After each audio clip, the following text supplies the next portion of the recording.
سلام دوستان، شما در شبکه ای قربانی عمر قرار دارید. دوستان عزیز، هر وقت به شبکه ما مهمان میشوید حتما تکمچه ای پادپیساتسیا را فراموش نکنید و از جالبترین نوارهای ما با خبر شوید. خداوند از هر یک و یک شما راضی باشد.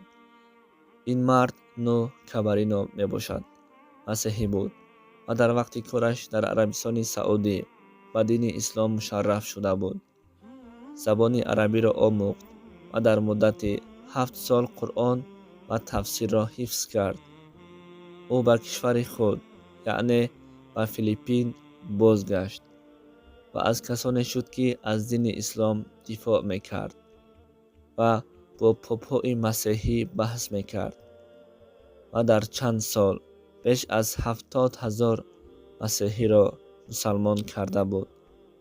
هنگامی که مسیحیان نتوانستند با دلیل و برهان با او بحث کنند، در سال 2016 او را در حالی که در یکی از مسجدهای منیل در حال سجده نماز عصر بود با سلاح به شهادت رسانیدند. پروردگار آخرتش را آباد، قبرش را پرنور و جایش را جنت الفردوس گرداند. البته دوستان عزیز، هر وقتی که و هر شخصی که به راه الله از دنیا میگذرد، چگونه که این رسم را بینید، مرده در اینجا در حال خنده هست.